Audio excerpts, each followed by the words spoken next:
मैं तीरथ सिंह रावत ईश्वर की शपथ लेता हूँ कि मैं विधि द्वारा स्थापित भारत के संविधान के प्रति सच्ची श्रद्धा और निष्ठा रखूंगा। मैं भारत की प्रभुता और अखंडता अक्षुण्ण रखूंगा। मैं उत्तराखंड राज्य के मुख्यमंत्री के रूप में अपने कर्तव्यों का श्रद्धापूर्वक और शुद्ध अंतःकरण से निर्वहन करूंगा तथा मैं भय या पक्षपात, अनुराग या द्वेष के बिना सभी प्रकार के लोगों के प्रति संविधान और विधि के अनुसार न्याय करूंगा। ये थे उत्तराखंड के नए सीएम तीरथ सिंह रावत, जिन्होंने राजधानी देहरादून में पद और गोपनीयता की शपथ ली। नमस्कार, मैं हूं कुंदन जम्यार। पहाड़ की सियासत में अचानक बदलाव हुआ और तीरथ सिंह रावत को आज ही विधायक दल की बैठक में बीजेपी विधानमंडल दल का नेता चुना गया। तीरथ सिंह रावत को अब आगे की डगर तय करनी है, लेकिन उनकी आगे की राह काफी मुश्किल भरी है। यानी कि अब उनके सामने अग्निपथ है।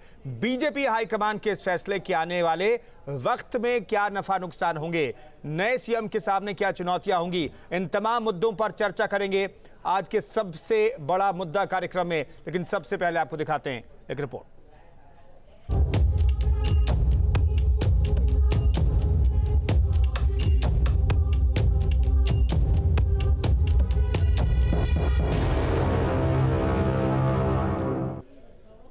चर्चा शुरू करें उससे पहले सुन लेते हैं कि शपथ लेने के बाद सीएम तीरथ सिंह रावत ने अपनी आने वाली चुनौतियों को लेकर क्या कुछ कहा है। रोजगार से नाराज लोगों को कैसे खुश करेंगे? अभी कमिश्नर ही नहीं बनाए गए। देखिए, अभी बैठूंगा, बातचीत करूंगा, आप सब एक साथ कर लेंगे, ऐसा होगा क्या? सर, नाराज लोगों के बारे में बताइए, कैसे खुश करेंगे उनको, क्या मंत्रिमंडल में शामिल करेंगे? देखिए कोई नाराज नहीं है, कोई नाराज दिखा तुम्हें नाराज, क्या तुम जबरदस्ती नाराजी कर रहे हो? तुम में नाराजी हो सकती है, हमारे नाराजी नहीं है। तुम ठीक मंत्रिमंडल का विस्तार कब तक होगा? जल्दी होगा, बहुत जल्दी होगा। और अभी केंद्रीय नेतृत्व से, अपने परिवार लोग से बातचीत करते हुए, विचार विमर्श करते हुए फिर ये निर्णय जल्दी आपके सामने आएगा। तो तीरथ सिंह रावत को सीएम बनाए जाने के बाद नेता प्रतिपक्ष इंदिरा हृदयेश की ओर से भी प्रतिक्रिया आई है। उन्होंने कहा है कि चेहरे बदलने से कोई फर्क नहीं पड़ता, ऐसे समय में बदलाव से बीजेपी को भारी नुकसान ही होगा। विगत 4 वर्ष से भाजपा के विकास विरोधी कार्यकाल की आलोचना करती रही है। अंततः भारतीय जनता पार्टी को त्रिवेंद्र सिंह रावत को मुख्यमंत्री पद से हटाना पड़ा। हटाने का समय सही नहीं है, क्योंकि मात्र 8-9 महीने चुनाव के रह गए हैं। तो स्पष्ट रूप से इससे भारतीय जनता पार्टी का भारी नुकसान होगा। कांग्रेस की जिम्मेदारी बढ़ गई है। केवल चेहरा बदल देने से कोई फर्क पड़ने नहीं वाला है। भारतीय जनता पार्टी को अपनी सोच बदलनी होगी, मंथन करना होगा। तो नेता प्रतिपक्ष कह रही हैं कि चेहरा बदलने से कुछ नहीं होगा, लेकिन बीजेपी को ऐसा लगता है चेहरा बदलने से जो भी डैमेज अगर हुआ है, हालांकि अब बीजेपी कबूल नहीं कर रही है, लेकिन अगर जो डैमेज हुआ है उसे कंट्रोल बीजेपी कर सकती है अगले 10 महीनों में, ये बीजेपी को लग रहा होगा। इस मसले पर बातचीत करने के लिए मुन्ना सिंह चौहान हमारे साथ बीजेपी प्रवक्ता जुड़ रहे हैं, बिट्टू कर्नाटक हमारे साथ जुड़ेंगे, पुष्पेंद्र त्रिपाठी हमारे साथ जुड़ेंगे, अभिषेक शर्मा हरिद्वार से लाइव जुड़ रहे हैं। अभिषेक से बातचीत करना इसलिए जरूरी है कि कुंभ वहां पर होने वाला है और कुंभ की वजह भी एक बताई जा रही है। त्रिवेंद्र सिंह रावत को हटाने के पीछे सुरेंद्र डसीला देहरादून से हमारे साथ जुड़ रहे हैं। लेकिन पहला सवाल मुन्ना सिंह चौहान साहब, कुछ फायदा होगा क्या इससे? चलिए, लगता है कि संपर्क टूट गया है। सुरेंद्र डसीला हमारे साथ देहरादून से मौजूद हैं। सुरेंद्र, बीजेपी ने आखिरकार ये फैसला तो किया होगा यही सोच करके जो डैमेज हुआ है उसे हम कंट्रोल कर लेंगे, लेकिन क्या ये इतना आसान होगा?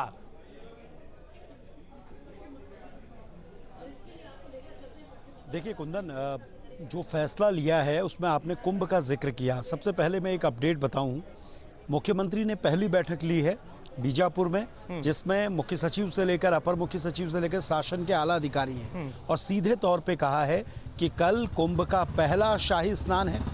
पुष्प वर्षा करनी होगी हेलीकॉप्टर के जरिए, श्रद्धालुओं को दिक्कतें ना हो, कोविड का प्रोटोकॉल का पालन हो, लेकिन श्रद्धालुओं को दिक्कत ना हो। कुंभ सभी के लिए है, इस तरह के उन्होंने निर्देश दिए हैं। यानी वो ये समझते हैं कि कुंभ को दिव्य और भव्य तभी बनाया जा सकता है जब साधु संत वहां पहुंचेंगे, जब श्रद्धालु बिना परेशानियों के कुंभ में भाग लेंगे। तो इसलिए पहली बैठक में ही उन्होंने सीधे कुंभ को लेकर कहा है। और दूसरी बात ये कही है कि जो भी अधिकारी हैं वो जनहित के कामों में देरी ना लगाएं, क्योंकि मुख्यमंत्री जानते हैं बहुत लंबा वक्त उनके पास नहीं है। उनके पास ऐसा वक्त नहीं है कि वो अधिकारियों को आजमाएं। उनके पास ये सीधे इतना टाइम है कि वो सीधे तौर पे अपनी ये जो योजनाएं हैं उनको जनता तक पहुंचा पाएं। आपने कहा चुनौतियां, बिल्कुल चुनौतियां बहुत ज़्यादा हैं। अगर चुनौतियां नहीं होती तो आज मुख्यमंत्री के साथ सारा मंत्रिमंडल शपथ ले रहा होता। लेकिन कहीं ना कहीं वो नाराज़गी भी दूर करनी है। जिन कारणों से असंतोष पनपा है उसको भी व्यवस्थित करना है, उसको भी संतुलित करना है। इसलिए शायद 1 से 2 दिन का ये वक्त लगेगा। और नई जो कैबिनेट होगी उसमें पुराने सदस्य भी हो सकते हैं, लेकिन अब मुख्यमंत्री नए हैं तो कैबिनेट भी पूरी नई होगी। तो और लेकिन ये उम्मीद है कि पूरे 11 मंत्री, मुख्यमंत्री को मिला के 12 लोग एक साथ कैबिनेट में दिखेंगे आपको। ऐसा नहीं होगा कि कैबिनेट के कुछ पद छोड़ दिए जाएंगे। इस बार सभी को कैबिनेट में अलग अलग जगह दी जाएगी जिससे मुख्यमंत्री पर लोड कम हो। अलग अलग विभाग, खास तौर पे जो स्वास्थ्य है, गृह है, आपदा प्रबंधन है, फूड एंड सिविल सप्लाई है, ये सारे विभाग जो हैं वो इस बार बांटने की उम्मीद है। बिल्कुल, तो इस बार टुकड़ों में मंत्रिमंडल नहीं दिखाई देगा, उम्मीद ये की जा रही है, क्योंकि बहुत ज़्यादा वक्त भी नहीं है। जिसे आपको बनाना है मंत्री, मुख्यमंत्री का विशेष अधिकार है, जिसे आपको मंत्री बनाना है उसको बनाइए, जिम्मेदारी दीजिए, काम करने दीजिए, क्योंकि आगे के डगर के लिए वक्त बहुत ज़्यादा भी नहीं है। चुनौतियां भी बहुत ज़्यादा है और तेज भी चलना है। अभिषेक शर्मा हमारे साथ हरिद्वार से मौजूद हैं, जहां पर कुंभ होने वाला है। अभिषेक, मुख्यमंत्री ने साफ संदेश दे दिया है कि कुंभ में जो नुकसान होना चाहिए था, अभी तक जो तैयारी होनी चाहिए थी उस तौर पर नहीं हुई, इसलिए नुकसान हो गया कुंभ का, लेकिन अब कोई नुकसान होने नहीं दिया जाएगा। दिव्य और भव्य कुंभ होगा, जैसा कि सुरेंद्र डसीला हमें बता रहे हैं देहरादून से। क्या यह मैसेज हरिद्वार में भी पहुंच चुका है? साधु संत अब जो डैमेज हुआ है उससे उबर करके अब नए मुख्यमंत्री से नई उम्मीद बांध रहे हैं। देखिए, टाइम बहुत कम है कुंदन, और देखिए त्रिवेंद्र सिंह रावत ने अधिकारियों पर विश्वास किया। 4 महीने का कुंभ 28 दिन में सिमट गया। सबसे पहला स्नान मकर संक्रांति का होना चाहिए था। 2010 का कुंभ मैंने अटेंड किया था। यहाँ पर BS भुवन चंद खंडूरी ने उसकी अधिसूचना जारी की थी और निशंक ने उस कुंभ को पूरा किया था। और इस कुंभ की भी अधिसूचना त्रिवेंद्र सिंह रावत ने जारी की थी। तीरथ सिंह रावत उस कुंभ को आगे बढ़ाएंगे। जो 4 महीने का कुंभ है उसे 28 दिन में कैसा पूरा करा लेंगे। हाँ ठीक है, अब जो नुकसान हो गया उसकी भरपाई आप करेंगे, लेकिन ये सरकार क्यों है, इस बात को समझिए कुंदन। ये हिंदुओं की सरकार है। हिंदुओं के कुंभ सबसे बड़ा त्यौहार है, साधु संतों का त्यौहार है। वो बोल नहीं रहे हैं, लेकिन अंदर अंदर असंतोष है।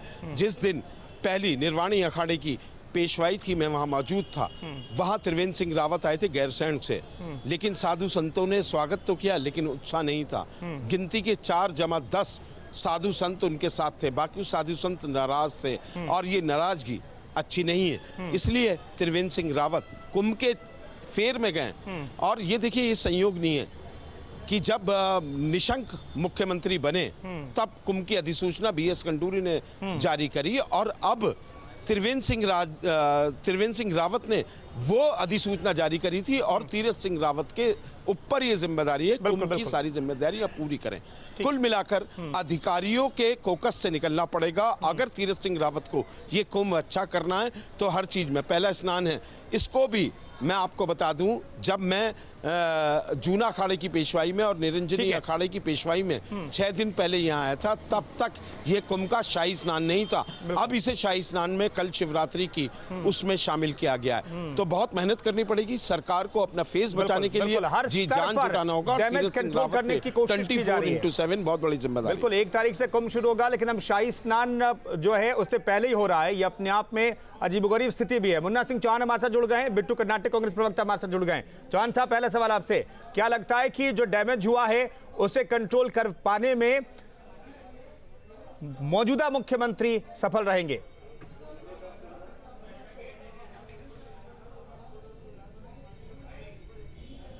नहीं, कोई डैमेज नहीं हुआ। इसको जरा थोड़ा समझ लीजिए।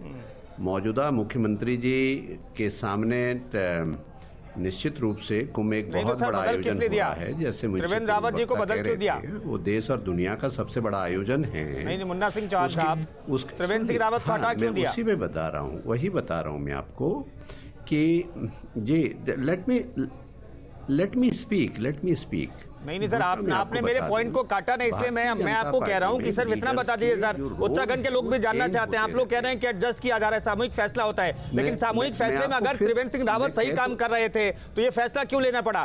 क्या हर बार 2 मुख्यमंत्री 3 मुख्यमंत्री देने की परंपरा है क्या उत्तराखंड में?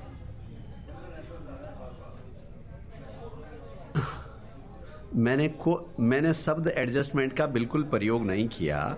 आई सेड कि भारतीय जनता पार्टी में लीडर्स के रोल चेंज होते रहते हैं। मे भी हमारा जो राष्ट्रीय नेतृत्व है वो माननीय आउटगोइंग चीफ मिनिस्टर को किसी और जिम्मेदारी के लिए उन्होंने उपयुक्त समझा हो, और जो हमारे अभी मुख्यमंत्री आए आज, उनके पास भी ग्रास रूट लेवल के वर्कर होने से लेकर के मंडल, जिला, ब्लॉक और फिर प्रदेश का प्रदेश अध्यक्ष होने से लेकर के एमएलसी होने से लेकर के राज्य सरकार में मंत्री होने से लेकर के सांसद होने से लेकर के और आज मुख्यमंत्री के कुर्सी तक पहुंचने का अनुभव है।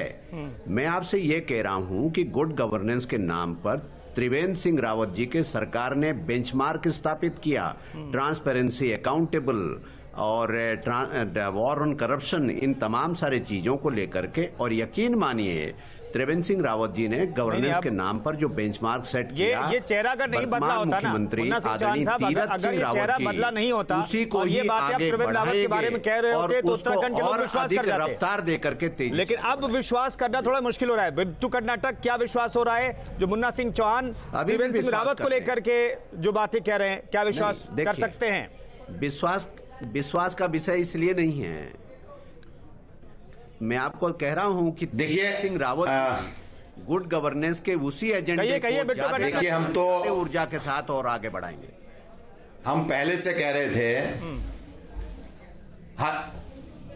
हम ये कह रहे थे कि भारतीय जनता पार्टी का चरित्र लगातार चेहरे बदलने का रहता है। जहां कुंभ का शाही स्नान मकर संक्रांति के दिन हो जाना चाहिए था, वहीं अभी तक कुंभ की तैयारियां नहीं हो पाई। और आज मुन्ना सिंह चौहान जी कह रहे हैं कि भैया हमने उनको अलग जिम्मेदारी दे दी। अगर अलग जिम्मेदारी देनी थी तो पहले दे देते। आपको 57 सीटों का प्रचंड बहुमत उत्तराखंड की जनता ने दिया। आपने केवल चेहरा बदलकर आप अपने पाप नहीं धो सकते। आपके जो पाप हैं उत्तराखंड की जनता देख रही है। भारतीय जनता पार्टी ने बार बार चेहरे बदलने का काम किया है, लोगों को भ्रमित करने का काम किया है, जन भावनाओं को ठेस पहुंचाने का काम किया है। और जिस तरीके से आज ये कुकृत्य, क्योंकि लगातार इस राज्य में हम मुख्यमंत्री दे रहे हैं, एक स्थायी सरकार नहीं दे पा रहे हैं, और ये अपने आप में बीजेपी वाले तो कह रहे हैं कि भाई डबल इंजन की सरकार तो अभी है, भ्रष्टाचार हुए हैं, इसीलिए आपने हटाया। बिट्टू जी मुख्यमंत्री जी के ऊपर भ्रष्टाचार के आरोप लगे, बिट्टू जी सुन लीजिए ना, उनको हटाया। बिट्टू जी सुन लीजिए, चेहरा बदल देने से आप अपने पाप नहीं धो सकते। बिट्टू जी सुन लीजिए ना, दरअसल बीजेपी तो ये कह रही है कि डबल इंजन की सरकार तो अभी भी है, सिर्फ एक इंजन का ड्राइवर बदला गया। सुन लीजिए ना, ऐसा कोई फर्क पड़ेगा क्या? बिट्टू जी छोटा जवाब। नहीं, मैं अलग बात कह रहा हूं। मैं तो ये कह रहा हूं डबल इंजन की सरकार है, कहीं कोई हमारी पहले की सरकार ने बेंचमार्क सेट किया, ट्रांसपेरेंट, गुड गवर्नेंस और भ्रष्टाचार पे जीरो टॉलरेंस का रिजॉल्व के साथ 4 साल काम ही नहीं कर पाई। और दुर्भाग्य की बात है आज केवल काम न हो पाने के कारण आज जब जनता के पास जाना है चुनाव में, इसलिए इन्होंने मुख्यमंत्री के चेहरे को बदल दिया। मुन्ना सिंह चौहान जी ये मानिए, आपके मुख्यमंत्री जी को किस गलतफहमी में रह रहे हो दोस्त? सर दूसरों को भी मौका दीजिए, दोनों से गुजारिश है, दूसरों को भी मौका दीजिए बोलने का। पुष्पेश त्रिपाठी हमें बताइए, क्या उत्तराखंड की सत्ता में ये परंपरा बन गई है, सिर्फ एनडी तिवारी को छोड़ दें तो किसी के सत्ता में आने के बाद, चाहे बीजेपी रही हो, कांग्रेस रही हो, 2 से कम मुख्यमंत्री नहीं रहे? क्या ये परिपाटी बन गई है उत्तराखंड की सियासत में? एक को मौका दे दिया, दूसरे को मौका दीजिए। अगर हम मुन्ना सिंह चौहान की भी बात मान ले तो एक को मौका दे दिया, दूसरे को भी मुख्यमंत्री बना दीजिए, सबको खुश कर दीजिए। क्या ये फॉर्मूला तय कर लिया गया उत्तराखंड में? मुन्ना साहब मैं आ रहा हूं आपके पास। मौके का विषय नहीं है यार कुंदन जी, ये कोई मौके का विषय नहीं है। असल में राज्य बनने के बाद से ही कभी भी भाजपा और कांग्रेस ने इस उत्तराखंड राज्य को, मैंने कल भी कहा था, गंभीरता से नहीं लिया है। ये मजाक बना रहे हैं इस पूरे उत्तराखंड का। इनका हर कार्यकर्ता, इनका हर विधायक, मुख्यमंत्री सालों से कोई लेना देना नहीं है। इन 20 वर्षों का उदाहरण ये कोरोना काल का हमारे सामने सबसे सामने खड़ा हुआ है। 20 वर्षों में 8 लाख से अधिक नौजवान उत्तराखंड में, इन बारी घोषणाएं हमने देखी, इनके विज्ञापन हमने देखे, लेकिन आज ये बताएं, ये श्वेत पत्र जारी करें कि 8 लाख में से कितने हैं। और सवाल केवल इसी भाजपा की सरकार का नहीं है, इससे पहले जो कांग्रेस के लोग आरोप लगा रहे हैं वो भी इसी दौड़ में शामिल रहे हैं। उन्होंने भी इसी तरह इस राज्य का बेड़ा गर्क किया है। पहली सरकार को अस्थिर लगातार किया है कांग्रेस के लोगों ने, दूसरी सरकार में इनको मौका मिला, मुख्यमंत्री पूरा इन्होंने बदला है। तीसरी बार तो इनको जनता मौका देगी ही नहीं। कांग्रेस का सुपड़ा तो वैसे भी साफ हो चुका है। पूरा उत्तराखंड एक विकल्प देख रहा है और उत्तराखंड क्रांति दल वो विकल्प बनेगा। इन दोनों की धींगा मुश्किल बेड़ा गर्क हुआ है। इन 20 वर्षों में इन्होंने ऐसे गलत फैसले लिए हैं, ऐसे वाहियात। पुष्पेश जी दोबारा आता है, मैं आपकी आवाज ब्रेक हो रही है। मुन्ना सिंह चौहान साहब जी, तीरथ सिंह रावत भी कह रहे त्रिवेंद्र रावत की जो पॉलिसी है उसे आगे बढ़ाएंगे। सबसे पहले जो बात उन्होंने कही, देखिए तो यही कही, तो फिर चेहरा बदलने का फायदा क्या हुआ सर? सुनिए, मैं आगे बात, कुंदन जी मैं आपको एक बात बता रहा हूं। पुष्पेश जी मेरे छोटे भाई हैं, बहुत उत्तेजना में बोल रहे हैं। मैं आपको बताऊं पहले कि बाकायदा आप किसको केवल बहस करने से तो नहीं, अभी विधानसभा का सत्र हुए 4 दिन नहीं हुए, हमने बाकायदा कैटेगरिकली सेक्टर वाइज आंकड़े जारी किए on the floor of the house कि 6.5 लाख से ज्यादा लोगों को रोजगार देने का काम किया, बावजूद इसके कि we were passing through our trying times. कोविड-19 के दौर में भी मैं इतना जानना चाहता हूं कि इसको मेंटेन करके रखा। बीजेपी की नजरों में, मैं सर मैं माफी चाहूंगा, रोक रहा हूं दोबारा। मुन्ना सिंह जी मैं रोक रहा हूं। दरअसल कहा यह जा रहा है कि 10 ऐसे पॉइंट थे, 10 ऐसे विषय थे जिस पर त्रिवेंद्र रावत बहुत अच्छा काम नहीं कर पाए। क्या वही 10 चुनौतियां मौजूदा मुख्यमंत्री के सामने भी है? मुन्ना सिंह चौहान, पुष्पेश जी रुक जाइए, पुष्पेश जी प्लीज। मुन्ना सिंह चौहान, 10 जिस पॉइंट का जिक्र किया जा रहा है त्रिवेंद्र रावत जिसमें थोड़ा कमजोर रहे, क्या वही चुनौतियां फिर बता रहा हूं मैं उन मौजूदा मुख्यमंत्री के पास है? कोविड प्रबंधन में देश में टॉप परफॉर्मिंग राज्यों में से हम हैं। हमारी जो पर कैपिटा इनकम है वो इस दौर में हम लोगों ने उसको 2 लाख के पार ले जाने का काम किया। कोविड के बावजूद उत्तराखंड सबसे पहले सुरेंद्र जल्दी से बता दीजिए, देश के अंदर टॉप परफॉर्मेंस 10 चुनौतियों का जिक्र न्यूज स्टेट में लगातार कर रहा है मौजूदा मुख्यमंत्री के सामने, और वही उन्हीं 10 चुनौतियों पर पार नहीं पा पाए त्रिवेंद्र रावत। कितना मुश्किल होगा ये रास्ता? देखिए बिल्कुल, देखिएगा कुंदन, क्योंकि मुन्ना सिंह चौहान जी बड़े वरिष्ठ विधायक हैं और बड़े भद्र व्यक्ति हैं, बहुत अच्छा संवाद वो करते हैं और बहुत नियमों के जानकार भी हैं। वो इस बात को नहीं मानेंगे, लेकिन उनको मानना चाहिए कमियां कहीं ना कहीं थी, इसीलिए विकल्प तलाशा गया। नौकरशाही कहीं ना कहीं हावी थी। मुख्यमंत्री विधायकों को उतनी तवज्जो नहीं देते थे जितनी नौकरशाही को देते थे। कई डिसीजन ऐसे लिए गए जिसमें संबंधित विधायकों से पूछा तक नहीं गया। कमिश्नरी उसका एक बड़ा उदाहरण है। गैरसैंण के सत्र के पहले दिन जो लाठीचार्ज हुआ, उसकी मजिस्ट्रेट जांच के आदेश दिए थे, वो जांच 24 से 48 घंटे नहीं तो मुश्किल से 3 से 4 दिन में आ जानी चाहिए थी, लेकिन 10 दिन से ज्यादा हो गए, वो जांच रिपोर्ट आज तक नहीं आई है। ऐसी कई खामियां हैं जिनके चलते ये सारी चीजें की गई हैं। जो आपने कहा बिल्कुल, तीरथ सिंह रावत के लिए भी चुनौतियां बहुत ज्यादा हैं, सबको साथ लेकर चलना होगा। वो छवि आपको बनानी होगी कि नौकरशाही के दम पर आप नहीं चलते, बल्कि नौकरशाही आपके हिसाब से चलती है, विधायिका के हिसाब से चलती है। ये जो विशेषाधिकार हनन नोटिस सत्ता पक्ष के विधायक बार बार सदन में लाते हैं, ये चीजें नहीं होनी चाहिए। यानी कहीं ना कहीं जनप्रतिनिधियों का सम्मान करते हुए विधायक, माफ कीजिएगा, नौकरशाही वो के अधिकारी दिखने चाहिए। ये कई चीजें हैं। 2022 का चुनाव अब तीरथ सिंह रावत के चेहरे पर लड़ा जाएगा, यानी 4 साल अगर कोई एंटी इनकम्बेंसी है तो वो भी उनके सर पे आएगी, इसलिए उन्हें 5 साल की एंटी इनकम्बेंसी को लेकर चुनाव लड़ना होगा। मुन्ना सिंह चौहान जी, कुंभ में तैयारियां रह गई थी क्या, ये कबूल करेंगे आप? नहीं, कुंभ की देखिए, आपको मैं फिर वापस बता रहा हूं, कोविड के तमाम सारे प्रतिबंधों और लिमिटेशंस के बावजूद बहुत शानदार इंफ्रास्ट्रक्चर के क्षेत्र में और तैयारियों के संबंध में बहुत शानदार काम सरकार ने किया। जहां तक मैं एक पूर्व सम्मानित वक्ता को सुन रहा था, जहां तक उसको लिमिट करने का, उसको स्क्वीज करने का, उसके कर्टेल करने का सवाल है, तो आपको मालूम है कि बाकायदा कोविड के मद्देनजर भारत सरकार की एक एसओपी जारी हुई, जिसमें यह तय किया गया कि मेले के दौरान भी उत्तर प्रदेश में माघ मेला हुआ, मानदंडों का पालन होना है।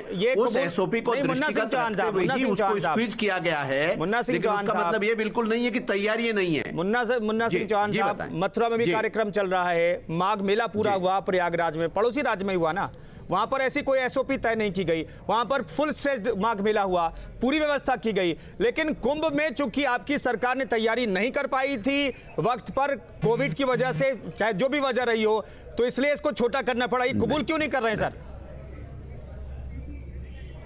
एब्सोल्युटली रॉन्ग, एकदम गलत, एकदम गलत।